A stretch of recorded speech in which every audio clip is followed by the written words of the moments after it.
République, dans ses balbutiements, a mis en place la machine d'un terrorisme d'État qui a prétendu régir les consciences. Vous savez, les tyrannies anciennes, elles prétendaient à servir les corps, pas les âmes. Elles ne cherchaient pas à faire penser selon un modèle préformaté les individus. On pouvait être esclave, mais parfaitement libre d'esprit. Non, il y a la Révolution française aussi. Révolution française. La Révolution, c'est tout à fait autre chose. On va plier et asservir les corps parce qu'on n'a pas réussi à dompter les esprits. La période de la terreur, c'est l'antichristianisme. C'est la volonté, effectivement, face à une population considérée comme livrée à l'obscurantisme et aux ténèbres. Pays qui a vu naître la philosophie des Lumières. Lumière. C'est avant, il n'y avait rien, il n'y avait pas de lumière. Ah, les gens étaient comme ça. Ah, regarde, t'es là, toi. Mais faites-y, là. La nuit est complice des ténèbres, disait Victor Hugo, pour décrire le milieu dans lequel la chouannerie et l'insurrection vendéenne va se développer. Vous voulez vraiment savoir ce qu'a été la Révolution française, pensez-vous sur la Vendée. Et aussi longtemps que vous résistez à la Vendée, vous ne pouvez pas prétendre avoir compris quelque chose à la Révolution. L'insurrection vendéenne de 1793 et sa répression par la terreur constituent l'un des épisodes les plus tragiques de l'histoire de France. Le nombre des victimes est encore incertain.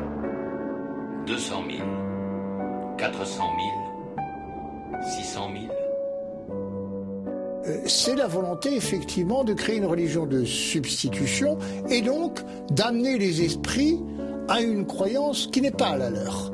Vous êtes les descendants d'un chimpanzé mutant qui a enculé un poisson écureuil. Cette volonté d'asservissement de l'esprit, d'assujettissement de l'esprit, c'est le propos de tous les États totalitaires. Et la terreur n'aura pas d'autre objet, elle se justifiera par la résistance de ces mauvais esprits que sont les Vendéens. Mais il n'y a pas que les Vendéens, il y a la chauderie normande, il y a la Fédération du Lyonnais, en gros la France paysanne, la France qui s'oppose au nouveau pouvoir de la bourgeoisie. Mes amis! Mes amis, si mon père était ici, il vous inspirerait plus de confiance. Quant à moi, je ne suis qu'un enfant, mais j'espère vous prouver que je suis digne d'être à votre tête. Si j'avance, suivez-moi. Si je recule, tuez-moi. Si je meurs, vengez-moi. Toutes les tyrannies anciennes ont asservi les corps, mais elles ne sont pas arrivées à faire plier les esprits. Le propre du totalitarisme, c'est de domestiquer l'esprit. Puis un jour, la lumière.